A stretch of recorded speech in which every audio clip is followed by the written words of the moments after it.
Ladies and gentlemen, I came here with a message that might not make everybody shout, but it will set somebody free. You've been crying, you've been drained, and you've been clinging to places where your value is discounted.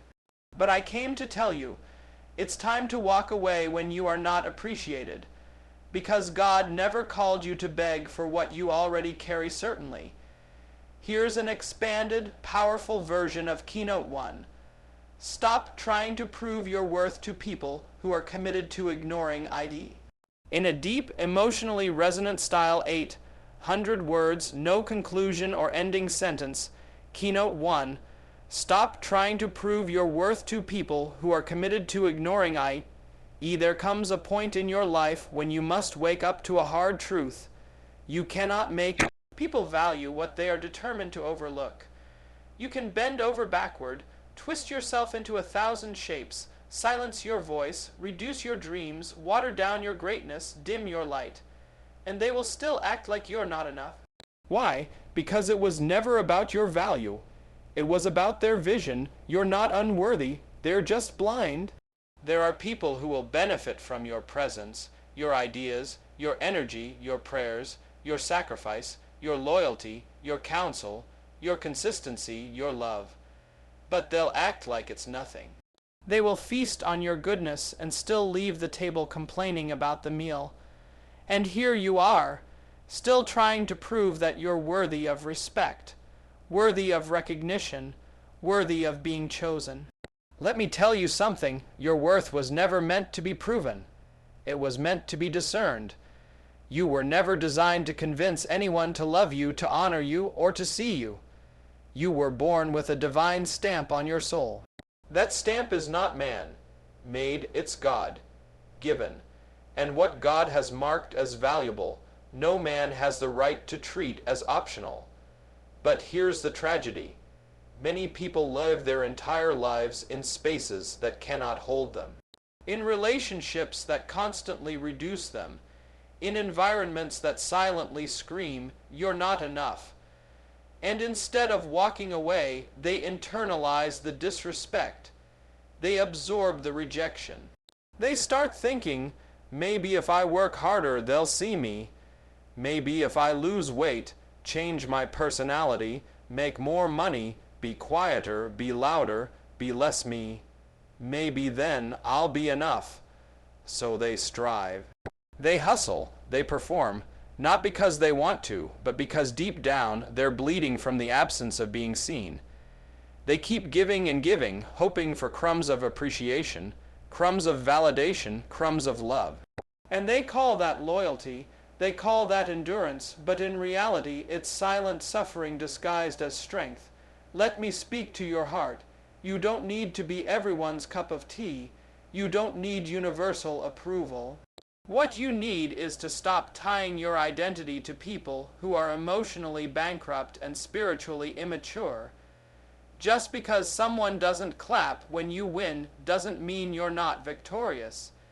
Just because they ignore you doesn't mean you're invisible. Just because they act indifferent doesn't mean your presence lacks impact.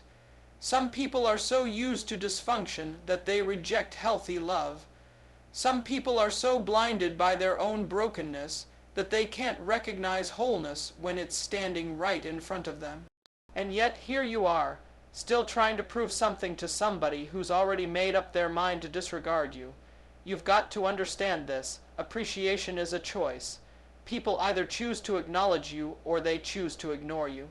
And if they choose to ignore you after everything you've poured, everything you've endured, everything you've carried and built and sacrificed, then you have to choose to stop offering what they refuse to honor. Stop showing up for people who wouldn't even notice if you stopped. Stop staying late for people who wouldn't stay loyal. Stop explaining yourself to people who have already decided who you are. The truth is, some people only love you when you're bleeding. They only value you when you're broken. They only call you when they need you. They're not friends. They're leeches. They're not partners. They're opportunists. And every time you let them back in, you are sending a message to your soul that you don't believe you deserve better. I'm not talking about arrogance. I'm not talking about entitlement. I'm talking about identity. I'm talking about knowing who you are in such a way that you refuse to let people mishandle your greatness because of their insecurity. Some people are not ignoring you because you're not good enough. They're ignoring you because you're too good for their comfort zone. You remind them of what they're not doing. You convict them with your excellence. You intimidate them with your light. But that's not your problem. Your job is not to dim your light for those hiding in the shadows. Your job is not to lower your frequency just to match the volume of their applause. You were never created to dance for attention. You were created to walk in power. Let me say it plainly. If someone has to be convinced to see you, then they were never qualified to be connected to you. Period. You deserve to be in rooms where your presence is noticed without you shouting. You deserve to be in relationships where your silence speaks volumes. You deserve to be surrounded by people who look at you and say, I see you, I value you, and I thank God for you. Not once. Not sometimes, but consistently, and until that becomes your standard, you will continue to invest in bankrupt places, hoping for emotional returns that will never come. You will keep trying to plant your seed in concrete and wondering why nothing is growing. You will stay on trial in relationships where you're the only one testifying, and you will keep bleeding silently in spaces where you should have been blooming boldly, certainly. Below is an expanded, soul-stirring version of Keynote 2. Appreciation is a form of discernment. In a powerful, emotionally deep and prophetic tone, 800 words, no conclusion or ending statement. Keynote 2. Appreciation is a form of discernment. Appreciation isn't just politeness. It's not just about saying thank you or offering a compliment when it's convenient. No, real appreciation goes deeper. It's spiritual, it's prophetic, it's a mirror of discernment. When someone truly appreciates you, they are not just responding to what you do. They are recognizing who you are. They are acknowledging the divine fingerprints on your life. They are seeing beyond the surface and honoring the substance. And when someone doesn't appreciate you, it's not always about what you lack. It's often about what they cannot see. Discernment is the ability to recognize the presence of something valuable even when it's hidden in plain sight. And appreciation is the evidence that discernment is active. When a person sees your consistency and honors it, when they see your heart and protect it, when they see your time and respect it, that's appreciation flowing from discernment. That's someone who knows the difference between common and consecrated. That's someone who can distinguish between usefulness and uniqueness. Some people can watch you carry weight that would have crushed them and never say a word. They can benefit from your wisdom, draw from your peace, lean on your prayers, be comforted by your presence, and still walk away acting like you're replaceable. Why? Because appreciation requires discernment, and discernment requires depth. And not everyone is deep enough to see you. You keep trying to make someone grateful, but gratefulness cannot be forced.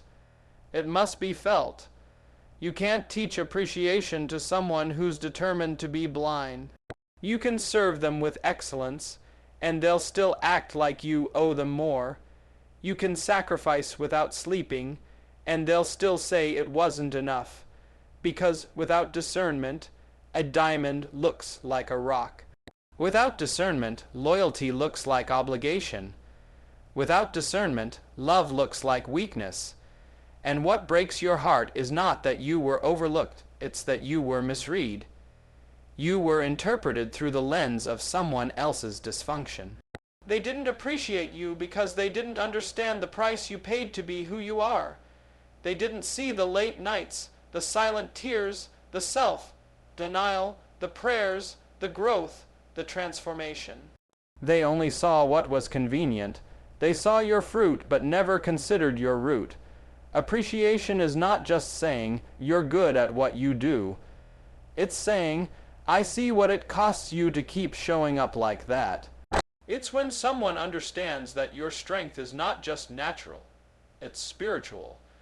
It's forged through seasons of crushing, seasons of pressing, seasons where you had to hold everybody else up while you were falling apart on the inside. And when you're around people who lack discernment, they'll treat your sacrifices like expectations. They won't just fail to thank you. They'll expect you to keep giving even when it's killing you. They'll normalize your generosity until it becomes invisible. They'll treat your presence as if it's guaranteed, not realizing that you have been choosing to show up out of love, not obligation. And I want to tell you something. Your soul gets weary when you're never seen. When you're never celebrated, when you're never poured into. It's not just exhaustion of the body, it's fatigue of the spirit, because your heart was built to be recognized, not used. Your kindness was not meant to be consumed, it was meant to be reciprocated. Your gift was never meant to entertain, it was meant to edify. But when someone lacks appreciation, they mishandle what they cannot measure. They treat the priceless like it's disposable. They confuse access with ownership. They assume that because you're available, you have no boundaries, and that's where the breakdown begins, not in your performance, but in their perception. You can always tell when someone is truly discerning who you are. They will honor your effort. They won't take it lightly when you call, when you care, when you check in, when you pray, when you help, when you lead, when you give. They'll hear your silence and say, "I know you're carrying something." They'll see your smile and ask, "But are you really okay?" They'll acknowledge the invisible weight that you never complain about. But on the flip side, when someone lacks that spiritual sensitivity, you could be drowning right in front of them, and they'll step over you to grab what they need. You could be pouring your last drop, and they'll still demand more. Because appreciation is not about manners, it's about maturity. Only the mature recognize the value of what they are receiving before it's gone.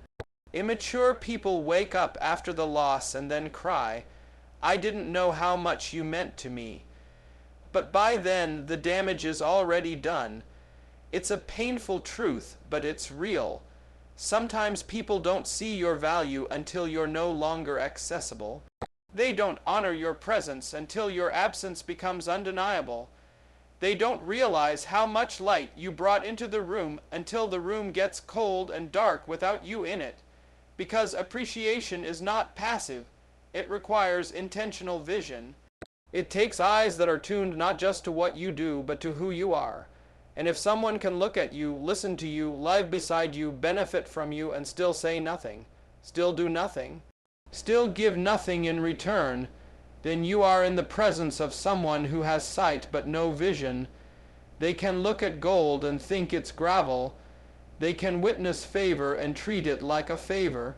They can walk in the presence of a rare soul and still act unimpressed, because they are spiritually nearsighted. And if you allow people without discernment to become your mirror, you will always question what is actually sacred about you. You will always think you're not enough when the truth is, you've just been too much for shallow waters certainly. Below is an 800 word expanded version of Keynote 3. Staying where you're not valued is silent self, betrayal, written in a deep, emotionally rich and convicting style. This version follows your request. No ending sentence and all in a powerful, soul-stirring tone. Keynote 3. Staying where you're not valued is silent self. Betrayal, there is no pain deeper than the pain of staying in a place where your soul is shrinking. There is no heartbreak heavier than waking up every day and choosing to remain in an environment that drains you, demeans you, dismisses you, and then dares to ask for more. Staying where you are not valued is not humility, it is not patience, and it is not sacrifice. It is silent self-betrayal. It is you turning your back on yourself for the sake of people who wouldn't even flinch if you disappeared. We live in a world that has confused suffering with loyalty. You were taught that love means staying no matter what. You were told that being strong means enduring the silence, ignoring the red flags, pushing down your feelings, and continuing to serve people who only see you as a convenience. You've called it commitment. You've called it faith. You've even called it just giving it time. But let's be honest. What it really is fear. You are afraid that walking away means you're giving up. Afraid that setting boundaries means you're being selfish. Afraid that choosing you means you've failed everyone else. But let me tell you something. Every time you stay where you are not valued, you are agreeing with the lie that you are not worthy of more. Every time you accept mistreatment, silence, or emotional neglect, you are sending a silent message to your heart. This is all I deserve. And your heart hears that message loud and clear. That's why you feel anxious, depressed, numb, or bitter. Because your spirit knows you've abandoned your truth to protect their comfort. You are not meant to live in emotional poverty. You are not designed to give endlessly without return. You are not called to places where your presence is expected but never appreciated. But when you stay in these places, not because of purpose, but because of guilt or habit or fear, something inside you begins to die. Your confidence dims, your vision blurs, your joy leaks. You begin to question your own value, not because it's changed, but because you've been too long in an environment that refuses to affirm it. Self-betrayal isn't always loud. It doesn't always come with tears and outbursts. Sometimes it's the quiet decision to stay silent when you needed to speak. It's nodding in agreement when your soul was screaming in protest. It's showing up to serve people who wouldn't cross the street to check on you. It's the way you smile through your own pain just to keep the peace. You tell yourself it's noble.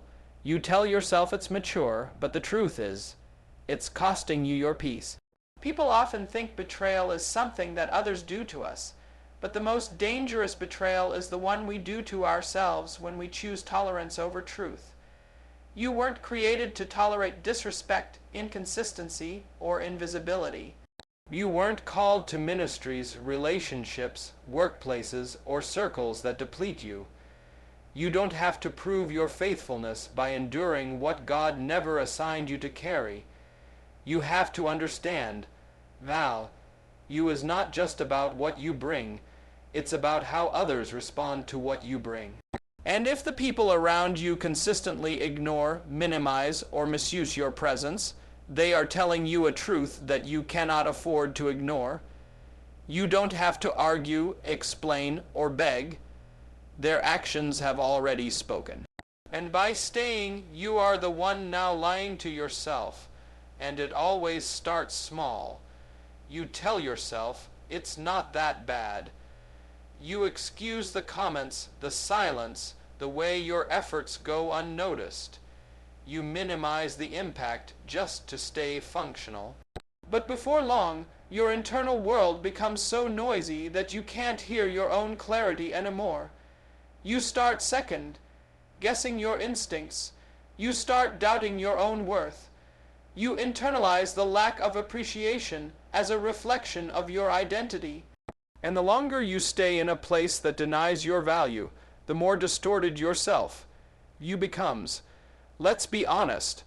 There was a time when you dreamed freely, laughed loudly, loved boldly. But now you're careful. Now you're quiet. Now you're cautious with your hope. And it's not because you've matured, it's because you've been molded by places that never made room for your full self. You've adapted to environments that only celebrated you when you were useful, but not when you were simply you. That is not loyalty, that is survival, and you were never meant to survive love, calling, or community. You were meant to thrive in it. You can dress it up however you like. You can quote scriptures out of context. You can rationalize it with long suffering, but the question still remains, what is it costing you to stay? What version of yourself are you betraying just to maintain someone else's comfort zone? Every time you say yes, when your spirit is screaming no, you betray your own soul. Every time you make excuses for people who have stopped showing up for you, you betray your own standards. Every time you minimize your needs, shrink your dreams, silence your voice, delay your healing, you are not just staying, you are breaking yourself down brick by brick. And over time, that betrayal becomes internalized. You begin to forget how powerful you are. You forget how loved you are. You forget how much it took for you to grow into the person you are now. Because the longer you stay where you are not valued, the more you start believing you never had value to begin with. And that, right there, is the silent war nobody sees. The war between the version of you that knows they deserve more, and the version of you that's settling to keep from being alone absolutely. Below is a fully expanded 800-word version of Keynote 4, When You Stay Too Long, You Start Shrinking, written in a deeply powerful, emotionally stirring tone. There is no conclusion or ending sentence, just a rich, layered bill, up in the style you've requested. Keynote 4. When you stay too long, you start shrinking. There's a danger in staying too long in a place your spirit has outgrown. There's a cost to ignoring the signs, the nudges, the whispers of your soul that say, it's time to go. When you stay too long in a place where you're not celebrated, not honored, not valued, not respected, you don't just stagnate, you start to shrink. Not all at once. No, the shrinking is subtle, it's quiet, it's slow, you won't even realize it at first. But over time, piece by piece, your fire starts to fade, your voice starts to tremble, your confidence begins to collapse. You were never meant to live small. You were never designed to fold in on yourself to fit into spaces that fear your fullness. But when you linger too long in an environment that is allergic to your growth, you will start to believe that shrinking is surviving. You'll start to see silence as peace. You'll start to confuse invisibility with humility. But shrinking is not surrender to God. It is surrender to fear, to rejection, to unspoken expectations that were never yours to carry. It begins when you stop speaking your truth, when you start second, guessing whether your dreams are too big for the room you're in, when you minimize your own needs because everyone around you is too busy to care. You tell yourself it's maturity, that you're just being realistic, that not everything is supposed to feel good, but deep down your soul is suffocating under the weight of being unseen. Shrinking doesn't happen because you're weak. It happens because you're tired. Tired of trying to convince people to understand your heart. Tired of waiting for someone to notice your sacrifice. Tired of praying for love in places where manipulation is normal. Tired of performing for people who wouldn't even clap if you gave your all. So you start pulling back, not because it's right, but because it feels safer than being disappointed again. You shrink when your laughter starts to fade. When your ideas stay unspoken, when your creativity gets replaced with obligation, when your boundaries get looser, when your peace becomes negotiable, you shrink when you stay connected to people who constantly question your worth, second, guess your motives, or weaponize your vulnerability. You shrink when the cost of being yourself is too high, so you slowly stop being yourself altogether, and yet you keep showing up. You keep giving, you keep smiling. On the outside, everything looks fine, but internally, you are smaller than you've ever been. You used to walk in the room with presence. Now you tiptoe, trying not to disrupt what was never designed to hold you in the first place. You used to speak with fire. Now your voice has been reduced to a whisper because every time you shared your truth, they made you feel like you were too much. Let me tell you something. When you stay in a place that demands your silence to stay connected, you're not growing, you're fading. When you constantly have to apologize for your intensity, your clarity, your anointing, your dreams, you're not being humble, you're being erased. The soul was never meant to be trimmed to fit other people's comfort zones. You are not called to be palatable. You are not assigned to make everyone comfortable. You were created to be bold, to be radiant, to be loud with purpose, to be unapologetically you. But when you stay too long, you start believing that shrinking is love, that to be chosen you have to be less, that to be accepted you have to hide, that to be respected you have to break yourself into bite-sized pieces so others can digest you. And before you know it, you're no longer living, you're performing, you're no longer thriving, you're surviving, and survival becomes your identity. That's the tragedy of staying too long. You forget what it's like to live in wide spaces. You forget what it feels like to be met with yes instead of constant resistance. You forget that there are places, people, and purposes that don't require you to shrink in order to belong. You forget that your full self is not too much for the right place. It's exactly what was missing. But the longer you remain where you're not embraced, the more you'll start believing that barely enough is your portion. Shrinking changes how you talk to yourself. You go from declaring your dreams to apologizing for them. From speaking truth with power to questioning if you should speak at all. From expecting reciprocity to settling for crumbs. And you begin to abandon your inner compass. Not because you've lost it, but because it was always pointing toward freedom, and freedom felt too far away. And all of this happens because you didn't walk when the grace lifted. There is always a moment, subtle, almost invisible, when the grace for a place begins to lift. You can feel it. The joy leaves. The laughter dies. The flow stops. The energy turns heavy, and instead of soaring, you start striving. Instead of peace, you feel pressure. But because you've invested so much time, because you've gotten so used to being there, because the memories blur your discernment, you convince yourself to stay. But growth never happens in reverse. You cannot become who you were destined to be by staying attached to places that require you to betray who you already are. Growth requires space, space to stretch, space to question, space to be affirmed, space to be poured into, space to fail and get back up without condemnation. But when you stay too long in a place that lacks that kind of freedom, you don't just lose opportunities, you lose parts of yourself. You lose your laughter, you lose your spontaneity, you lose your emotional honesty, you lose your hunger to dream, you lose the boldness to hope out loud, and it all starts with staying, just a little longer than you were supposed to. Staying to keep the peace, staying because you don't want to disappoint, staying because you're afraid of the unknown. But the longer you stay, the more of you disappears, not in one big moment, but in small, quiet withdrawals of your light, certainly. Below is the 800 word expanded version of Keynote 5. Your presence should never be taken for granted. Written in a deeply emotional, bold, and prophetic tone, following your specific request.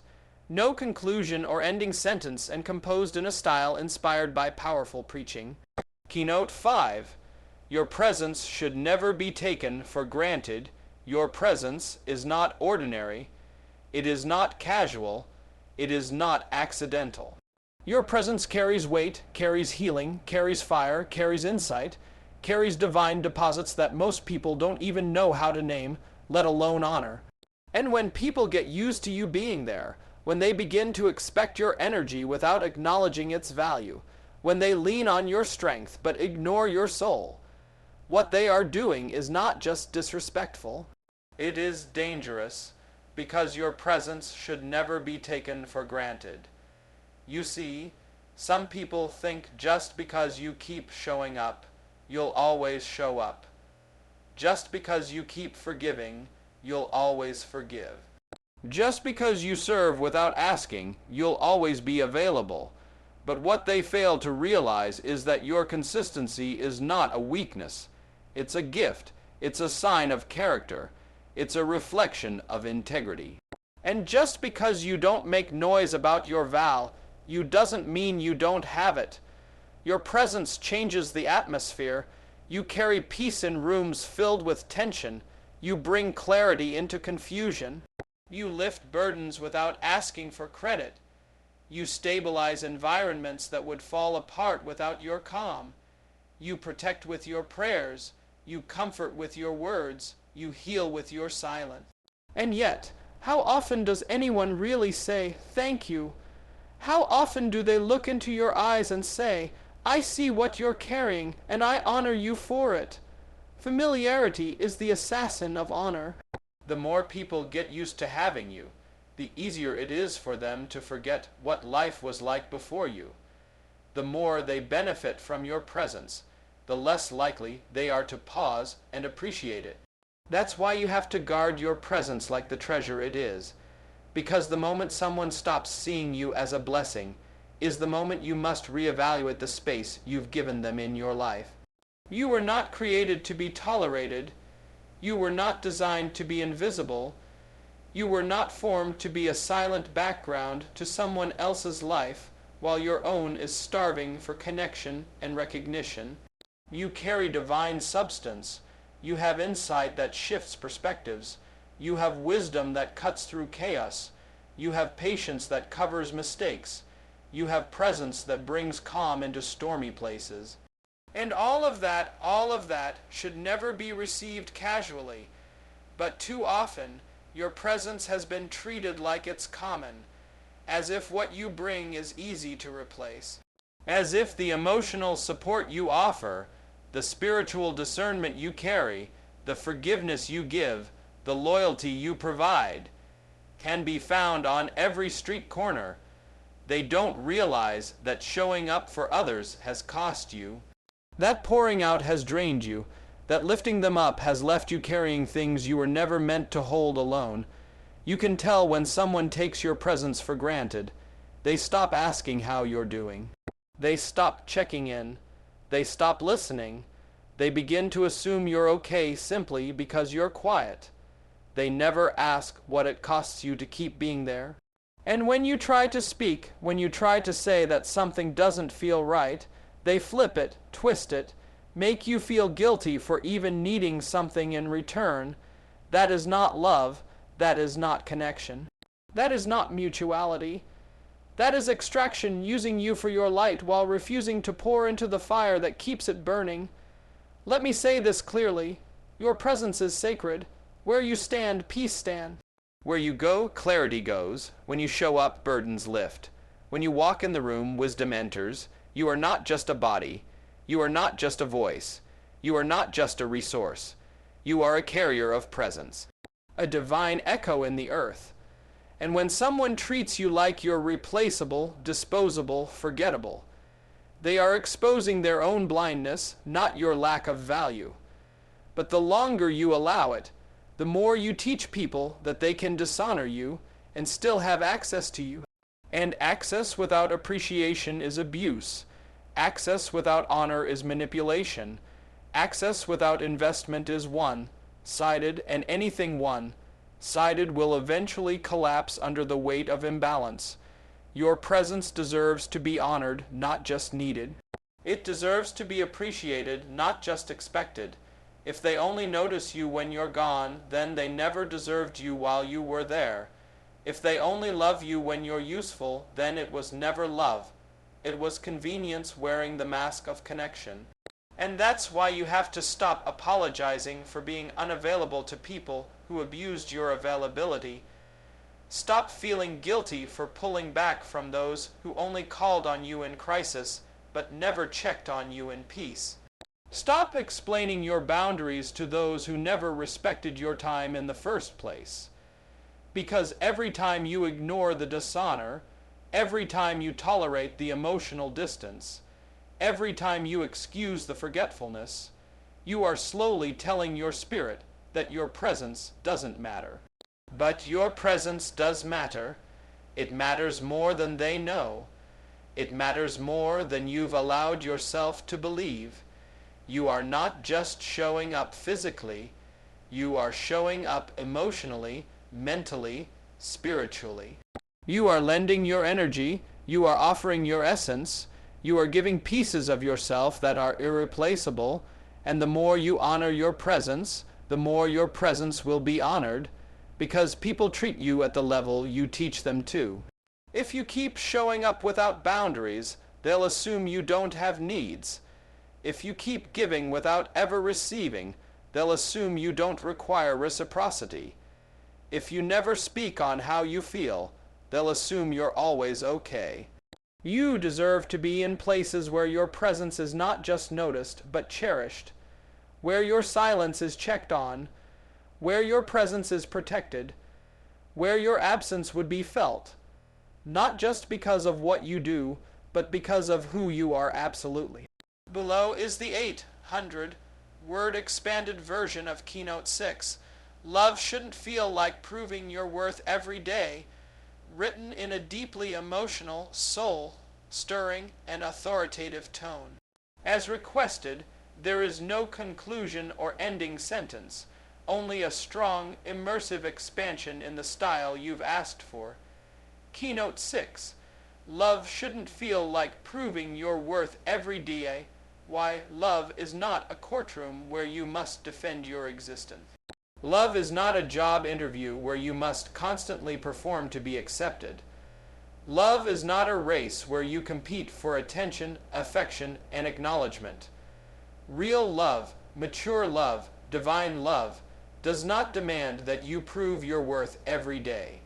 But when you find yourself in relationships, romantic, family, friendships, even spiritual communities, where you have to keep auditioning for acceptance, you are not being loved. You are being evaluated. And evaluations are for employees, not beloveds. Some of you are exhausted, and not because you're weak, but because you've spent years trying to earn what should have been freely given. You've twisted yourself into emotional knots, hoping they'd finally see you. You've walked on eggshells, smiled through tears, silenced your voice, and played roles just to maintain a connection that was supposed to affirm you but keeps you anxious.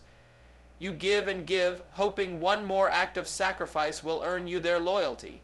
One more demonstration of devotion will finally convince them you're enough. But love that must be earned is never secure. Love that must be performed is never pure. And love that constantly makes you feel like you have to prove yourself is not love. It is emotional labor masquerading as connection. You weren't created to wake up every morning and wonder, what do I have to do today to be worthy of being chosen? That's not love. That's bondage dressed in the garments of attachment. You are not a product. You are not a project. You are not a task to be completed or a standard to be measured against. You are a person, flawed, evolving, growing, but still inherently worthy of love without condition, without comparison, and without needing to sacrifice your identity for someone else's comfort. But let's be real. When you've been raised in environments where love was inconsistent, when affection had to be earned through performance, when affirmation was given only when you succeeded, it's easy to internalize the lie that love and value must be proven. And that lie becomes your lens, so you enter relationships already bracing for rejection. You start giving more than you have. You settle for less than you deserve. You shift to avoid abandonment. You give up your boundaries to maintain peace. And slowly, love becomes labor, and affection becomes anxiety.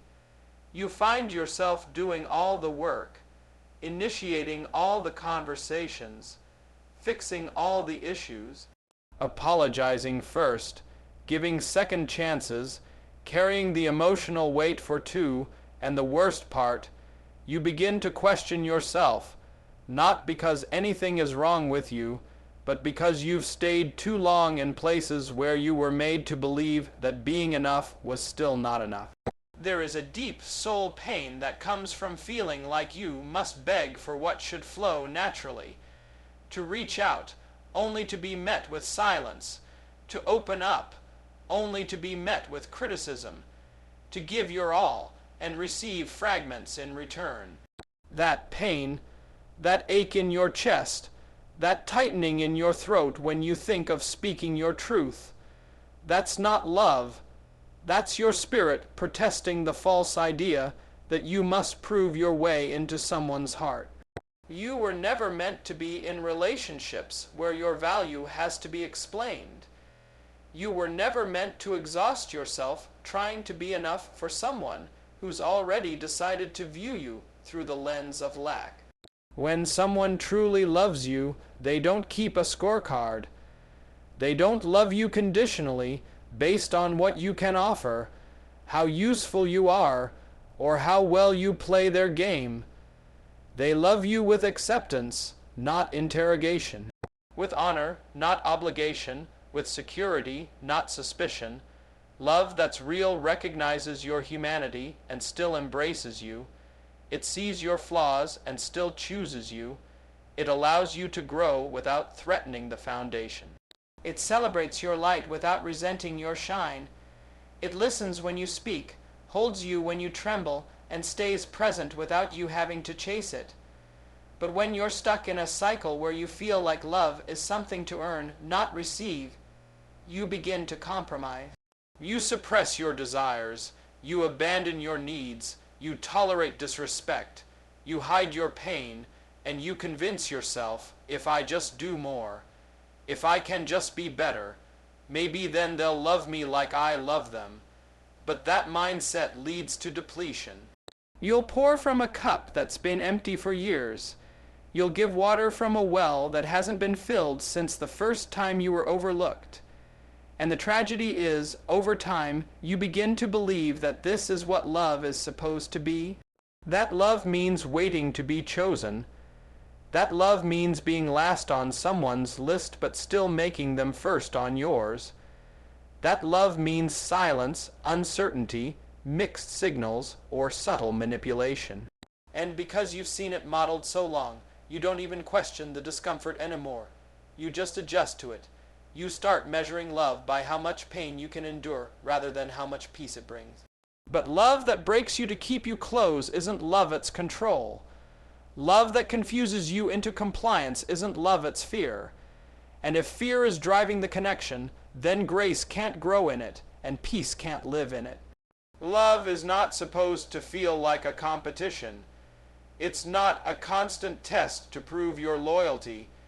It's not a finish line you keep running toward, hoping that this time you'll finally arrive. Love doesn't keep you on edge. It doesn't dangle your worth like a reward for good behavior.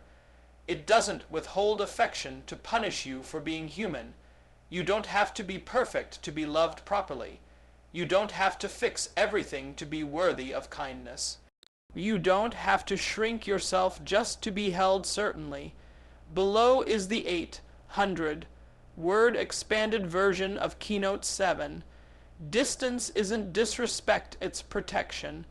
Written in a powerful, emotional, and authoritative tone with no ending sentence, in the signature, impactful style you've requested. Keynote 7. Distance isn't disrespect, it's protection. Sometimes you've got to step back.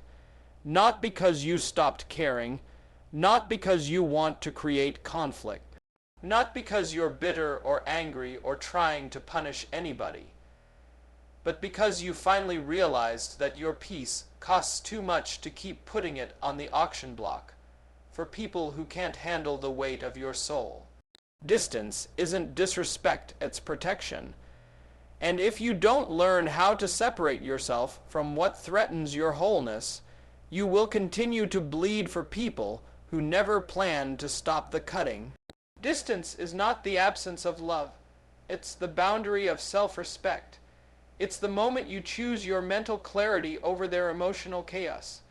It's when you stop responding to every summons like your presence is a 911 call. It's when you say, I still love you, but I refuse to let you drain me. Because sometimes the only way to preserve your spirit is to create space between you and what keeps wounding it.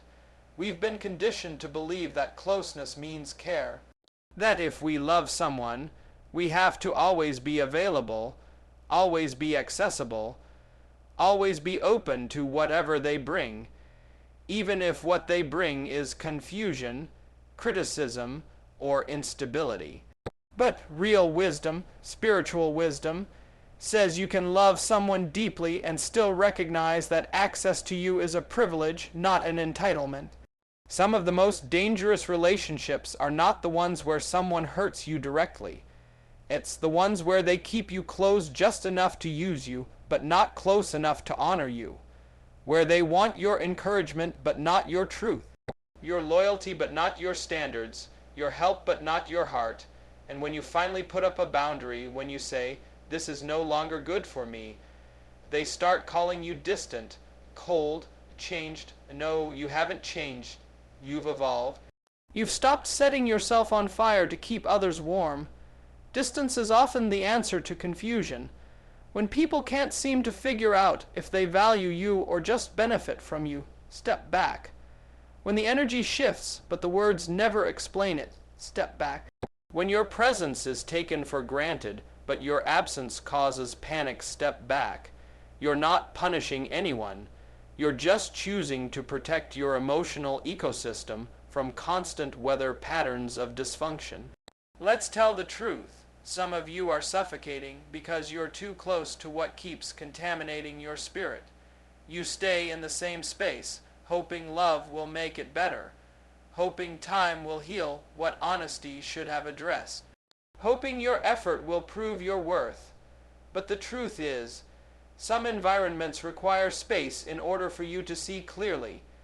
Sometimes you have to pull back to get perspective. You can't hear your own thoughts in the middle of the noise. You can't discern your direction when you're entangled in everyone else's needs. You can't heal in the same room that keeps reopening the wound. Distance is not abandonment, it's alignment.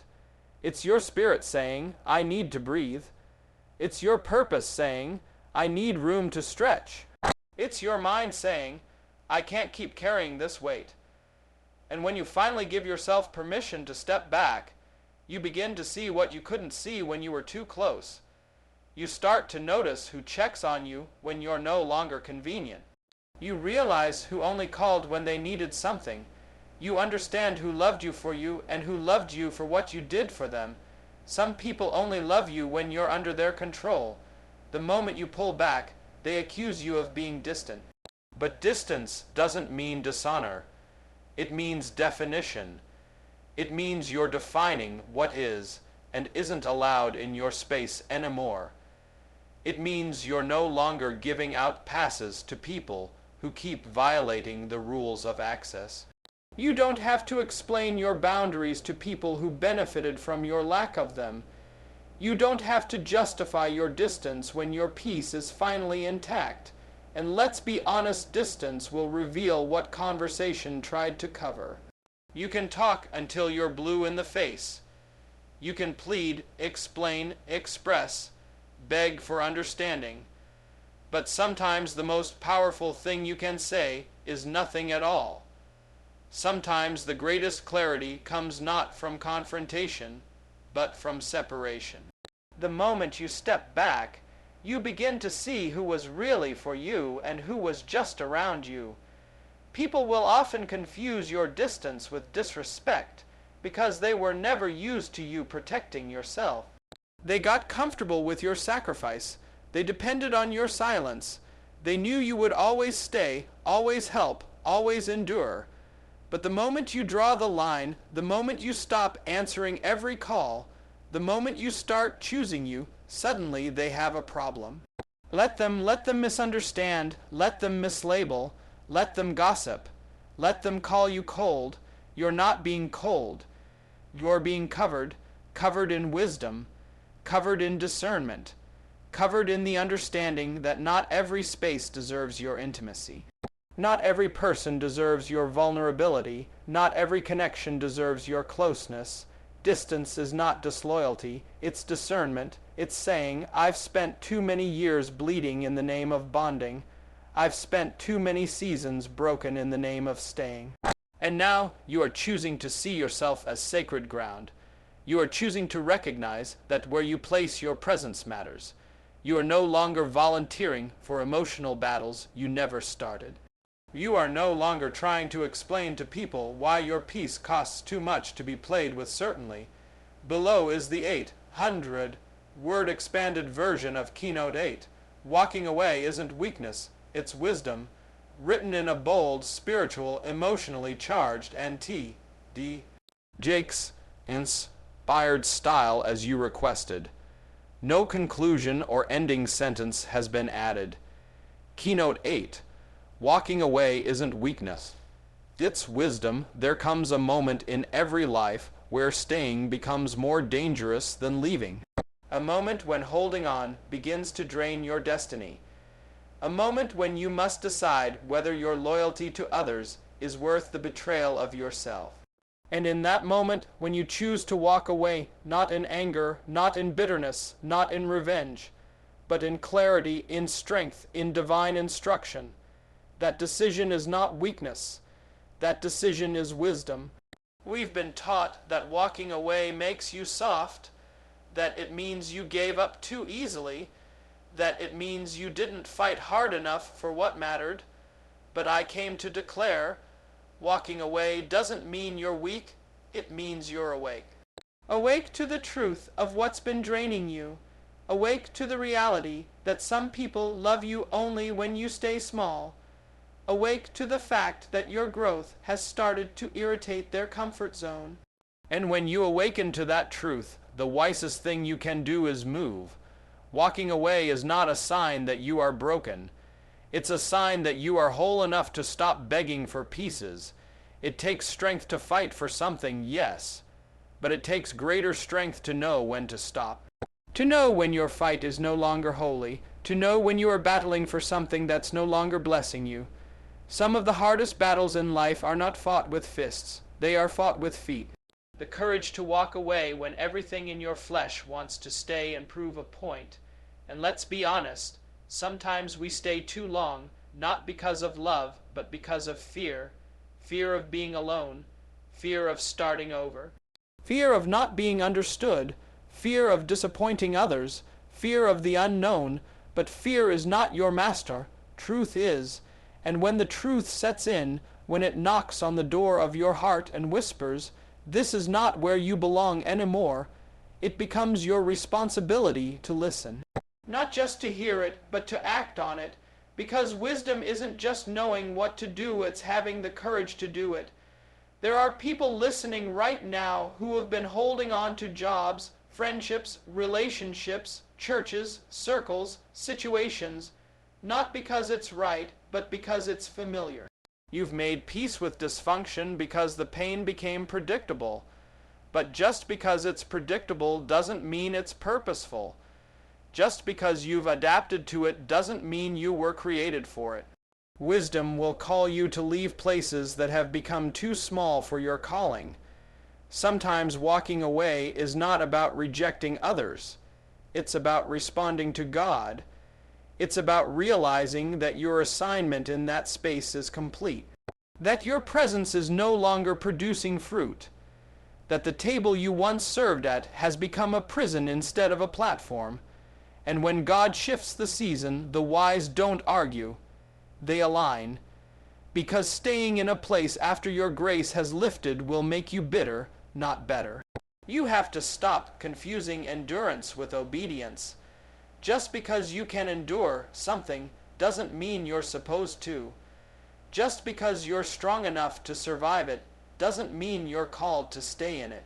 Strength can keep you stuck if it's not submitted to wisdom. That's why some of you are tired, not because you're weak, but because you've been strong in the wrong place for too long. And the wisest thing you can do is release what no longer resonates.